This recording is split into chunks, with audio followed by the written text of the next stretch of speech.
Hello दोस्तों, मेरा नाम है सुशील वर्मा। आप सभी का द विनर स्टडी चैनल में बहुत बहुत स्वागत है। आज हम लोग हिंदी पढ़ेंगे, हिंदी व्याकरण पढ़ेंगे। हिंदी व्याकरण में हम लोग शब्द के बारे में पढ़ेंगे, ठीक है। हिंदी शब्द भंडार। हिंदी शब्द भंडार, हिंदी में कितने शब्द हैं? लगभग 2 लाख शब्द हैं। कितने शब्द हैं?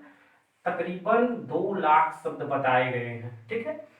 इनमें से 85% जो शब्द हैं, 85% जो शब्द हैं वो हिंदी और भारतीय भाषाओं के हैं, ठीक है। जो भारतीय भाषाएं हैं, ठीक है, जैसे तेलुगु है, तमिल है, ठीक है। फिर भोजपुरी बोली में है, मतलब भारतीय भाषाओं से 85% हिंदी और भारतीय भाषाओं से 85% शब्द है, ठीक है। और जो 15% शेष जो 15% है वो विभिन्न विदेशी भाषाओं के हैं। विदेशी भाषा में कौन कौन से हैं? फारसी फारसी है, अंग्रेजी है, ठीक है, और भी है। तो विदेशी भाषाओं के 15% जो हिंदी शब्द भंडार में 15% विदेशी भाषाओं से हैं, ठीक है। तो विदेशी भाषा में आप लोग सोच रहे होंगे कौन कौन सी है जो कि विदेशी भाषा से है। तो जैसे मोटर जो है शब्द ना, मोटर, ये जो मोटर शब्द है, मोटर, ये हिंदी शब्द नहीं है, लेकिन हिंदी में प्रयुक्त होता है ना। ये इंग्लिश शब्द है, इंग्लिश वर्ड, ठीक है। तो ये किसमें प्रयुक्त होता है? हिंदी में प्रयुक्त होता है। कंप्यूटर क्या है? हिंदी शब्द नहीं है, तो ये भी लेकिन हिंदी में प्रयुक्त होता है। तो वैसे ही विदेशी भाषाओं के शब्द हिंदी में आए हैं, जो उसमें 15% भाषा है, ठीक है। अब हम लोग देखेंगे शब्द की परिभाषा। शब्द किसे कहते हैं, ठीक है। देखिए, अक्षरों से निर्मित, दो या दो से अधिक अक्षरों से निर्मित सार्थक। सार्थक का मतलब क्या होता है? जिसका कोई मीनिंग हो, मीनिंग हो। अब ठीक है, मीनिंग हो मतलब जिसका कोई अर्थ हो, ठीक है, एवं स्वतंत्र ध्वनि हो, उसकी जो ध्वनि जो है वो स्वतंत्र हो, उसी को शब्द कहते हैं। तो डिफिनेशन क्या है? अक्षरों से, दो या दो से अधिक अक्षरों से निर्मित सार्थक एवं स्वतंत्र ध्वनि को शब्द कहते हैं, ठीक है। जैसे एग्जाम्पल में घर, घर, घर का कोई अर्थ है ना, सार्थक है, तो घर क्या है? शब्द है। कमल सार्थक है, कमल का कोई अर्थ है, तो कमल हो गया। दुकान, कपड़ा इत्यादि, जो जिस शब्द का कोई अर्थ हो, सार्थक हो, उसकी ध्वनि स्वतंत्र हो, उसको हम शब्द कहते हैं, ठीक है। अब देखिए, अब कैसे ये, अब ये देखिए, घर जो है ना, ये अक्षर है, घ क्या है? एक अक्षर है, और र एक अक्षर है। इनके दो अक्षरों से तो मिलकर बना हुआ है ये शब्द। कमल क्या है? क से, म से और ल से मिलकर बना हुआ है। तो ये क्या हुए? ये तीनों अक्षर है, और इनसे जब मिलता है, ठीक है, तो वो क्या बोला जाता है? शब्द कहते हैं। और इसका अर्थ क्या है? सार्थक है। ये शब्द क्या होना चाहिए? सार्थक होना चाहिए, ठीक है। तो इसका भी अर्थ सार्थक, सार्थक, ये भी सब सब शब्द सार्थक है, ठीक है। तो आप क्या समझे कि शब्द जो होते हैं वो दो या दो से अधिक अक्षरों से निर्मित सार्थक एवं स्वतंत्र ध्वनि को शब्द कहते हैं, ठीक है। अब देखिए, शब्दों के भेद। शब्दों के भेद, बनावट के आधार पर शब्दों के कितने भेद होते हैं? 3 भेद होते हैं, ठीक है। बनावट के आधार पर, जिस तरह शब्द की बनावट के आधार पर शब्द को 3 तरीके से बांटा गया है। पहला क्या है? रूढ़ि शब्द। दूसरा क्या है? यौगिक शब्द। और तीसरा है योग रूढ़ि शब्द, ठीक है। तो आइए हम पहले हम लोग देखते हैं रूढ़ि शब्द किसे कहते हैं। आप लोग एकदम बहुत ही इजी तरीके से हम आपको समझाएंगे, ठीक है। आप लोग इसको समझिए, ठीक है। और आप बस एक बार दिमाग में इसको आप अगर बैठा लिए ना, तो आप भूलेंगे नहीं कभी भी, ठीक है। तो कंफ्यूज नहीं होना है, एकदम अच्छे से समझना है, ठीक है। देखिए, रूढ़ि शब्द किसे कहते हैं? रूढ़ि शब्द उसे कहते हैं जो शब्दों के योग से नहीं बनते हैं। ये शब्द के योग से नहीं बनते। कौन? रूढ़ि शब्द। जैसे दिया है आम, आम दिया है ना, आम, तो क्या आम दो शब्द से मिलकर बना है? नहीं ना। आम सिर्फ अपने आप में एक ही शब्द है, ठीक है। ये अपने आप में एक ही शब्द है, ये किसी दो शब्दों से मिलकर नहीं बना हुआ है, ये खुद एक ही शब्द है। ये शब्द देखिएगा, ये अक्षर है, आ जो है अक्षर है, ठीक है, और मौद ये भी अक्षर है। अब ये मत समझ लीजिएगा ये शब्द के योग से हम बात कर रहे हैं, शब्द के योग से, ठीक है। तो ये तो दो अक्षरों से मिलकर बना हुआ है ना, जब दो अक्षरों से मिलकर तो वो तो शब्द कहलाता है, लेकिन हम यहाँ पे रूढ़ी शब्द की बात कर रहा है। तो रूढ़ी शब्द में वो होता है जो जो शब्दों के योग से नहीं बनते हैं। तो ये शब्दों के योग से नहीं बना है, ठीक है। हाथ जो है वो खुद अपने आप में एक शब्द है, कलम क्या है, अपने आप में एक शब्द है, कान अपने आप में एक शब्द है, नाक अपने आप में एक शब्द है। तो आप समझ गए, रूढ़ी शब्द वो होते हैं जो किसी शब्दों के योग से नहीं बनते हैं, बल्कि अपने आप में एक शब्द होते हैं, ठीक है। अब दूसरा देखिए यौगिक शब्द, यौगिक, ठीक है। यौगिक शब्द, यौगिक शब्द क्या होता है, शब्दों के योग से बनते हैं, ठीक है। यौगिक क्या होता है, शब्दों के योग से बनाते होते हैं। नाम से ही पता चलता है कि योग, योग में क्या होता है, जोड़, मतलब जोड़ मतलब दो तीन शब्दों से मिलके बना हो, ठीक है। तो शब्दों के योग से जो बनते हैं उसको क्या कहते हैं, यौगिक शब्द। जैसे दिया है छात्रावास, तो आपको देखने में लग रहा है कि छात्रावास दो शब्दों से मिलकर बना है, किससे किससे, छात्र से और आवास से, छात्र से ये और आवास से, इससे मिलकर बना है छात्रावास। छात्रावास का मतलब क्या होता है, जहां पे छात्र लोग का आवास होता है उसको हम छात्रावास कहते हैं, ठीक है। तो यौगिक शब्द क्या होता है, दो शब्दों से मिलकर बना होता है। जैसे विश्वविद्यालय, ये भी दो शब्द से मिलकर बना हुआ है, विश्व और विद्यालय से, विश्व और विद्यालय से, ठीक है। पंचवर्षी, पंचवर्षी किससे मिलकर बना है, पंच मतलब पांच और वर्ष से, 5 वर्ष को ही पंचवर्षीय कहते हैं, ठीक है। चौराहा, चौराहा भी यौगिक शब्द है। चार राह, चार और राह से मिलकर बना है, चार राह को चौराहा कहते हैं, मतलब जहां पे चार रास्ता उसको चौराहा कहते हैं, ठीक है। तो यौगिक शब्द वो होते हैं जो शब्दों के योग से बनते हैं, ठीक है। रूढ़ी शब्द वो होते हैं जो शब्दों के योग से नहीं बनते हैं। योग रूढ़ी शब्द किसे कहते हैं, देखिए नाम से सुनने से पता चलता है कि ये भी जो है शब्दों के, दो शब्दों से मिलके ही बना होता है। योग रूढ़ी भी जो है वो शब्दों के योग से ही बनते हैं, लेकिन इसमें और इसमें एक अंतर है कि जो योग रूढ़ी शब्द है, योग रूढ़ी जो शब्द है वो अपना सामान्य अर्थ नहीं देता है, बल्कि कोई विशेष अर्थ देने लगता है। जैसे एग्जाम्पल में दिया है पंकज, पंकज दिया है ना, तो पंक मिस होता है, पंक मिस होता है कीचड़, पंक मिस होता है कीचड़, और ज मिस होता है उत्पन्न। इसका अर्थ क्या हुआ, कीचड़ से उत्पन्न, कीचड़ से जो उत्पन्न होता है। तो कीचड़ से क्या क्या उत्पन्न होता है, सिंघाड़ा उत्पन्न होता है, जोक उत्पन्न होता है, ठीक है, काई उत्पन्न होता है, कई सारी चीज कीचड़ से उत्पन्न होते हैं। लेकिन क्या पंकज सबको कहते हैं, नहीं, पंकज सब कीचड़ से उत्पन्न वाले सभी चीज को नहीं कहते हैं, बल्कि सिर्फ एक ही चीज को कहते हैं। किसको कहते हैं, किसको कहते हैं, नहीं पता, कमल को कहते हैं, पंकज कमल को कहते हैं।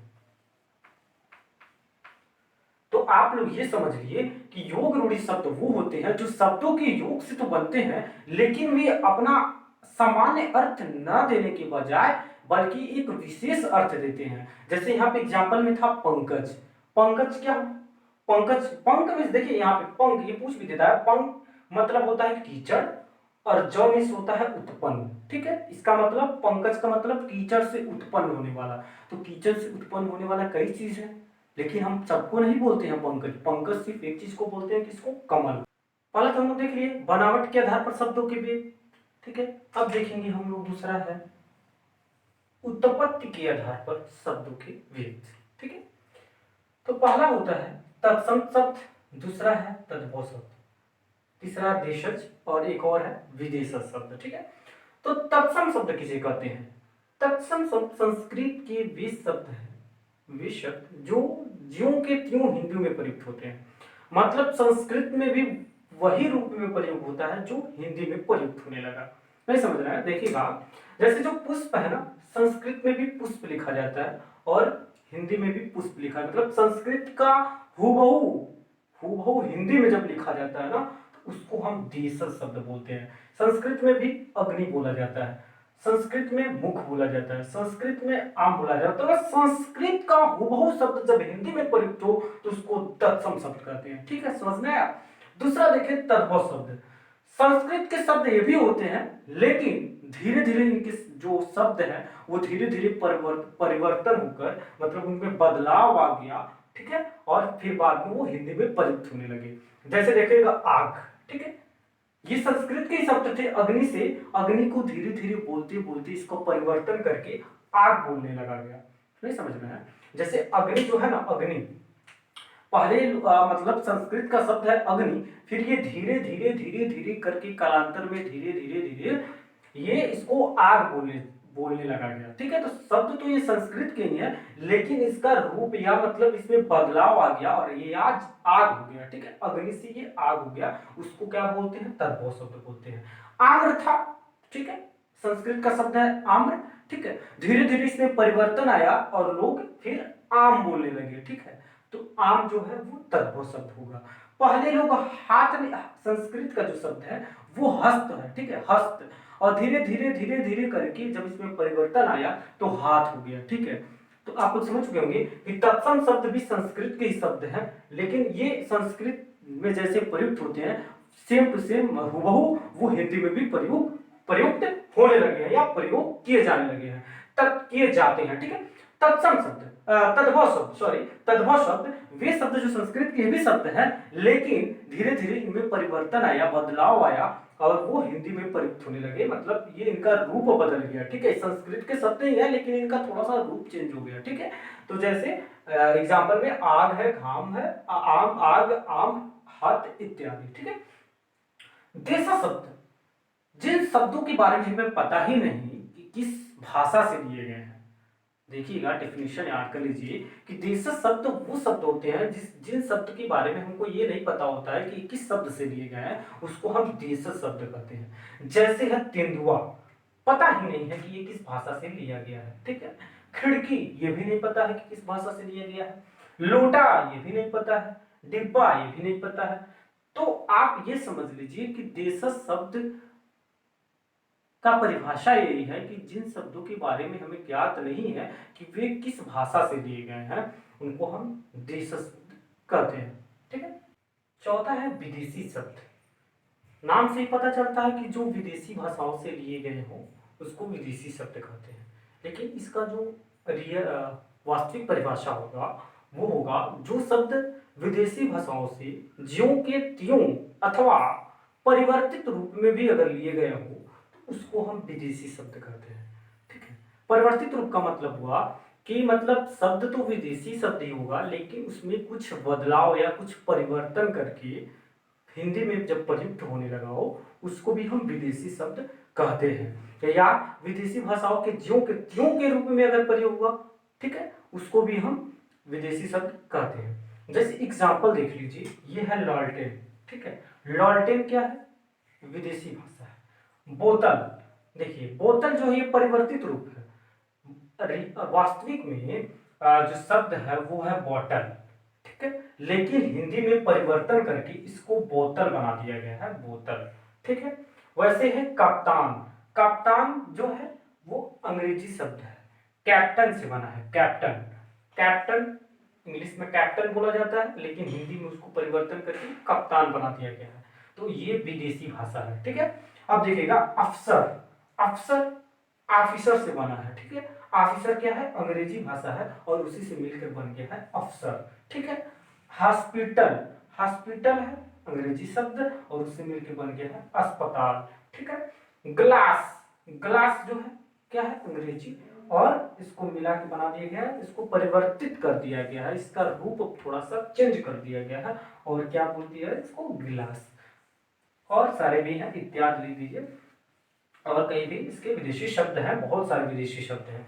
तो आप ये समझिए कि विदेशी शब्द वे शब्द होते हैं जो जो विदेशी शब्द के ज्यों के त्यों के रूप में हिंदी में प्रयुक्त होते हैं, या तो विदेशी शब्द का परिवर्तित रूप हिंदी में जब प्रयुक्त होता है तो उसको विदेशी शब्द कहते हैं। ठीक है, तो इसको एक वास्तविक परिभाषा में आप लिख सकते हैं। अगर कहा गया कि विदेशी शब्द किसे कहते हैं तो आप यह लिखिएगा कि वे शब्द जो विदेशी भाषा से के ज्यों के त्यों अथवा परिवर्तित रूप में हिंदी में प्रयुक्त किए जाते हैं उसको विदेशी शब्द कहते हैं। ठीक है, उदाहरण आप देख लिए, लॉर्डेन, बोतल, कप्तान, अफसर, अस्पताल। ठीक है, अस्पताल, गिलास। ठीक है, हम लोग तीसरा देखेंगे। तीसरा, अर्थ के आधार पर शब्दों के भेद। अर्थ के आधार पर शब्दों के भेद तीन होते हैं। ठीक है, पहला होता है वाचक, जिसे अभिधा शब्द भी कहते हैं, वाचक या अभिधा शब्द, ठीक है। दूसरा होता है लाक्षणिक अथवा लक्षणा शब्द, लाक्षणिक अथवा लक्षणा शब्द। तीसरा है व्यंजक या व्यंजना शब्द, व्यंजक या व्यंजना शब्द, ठीक है।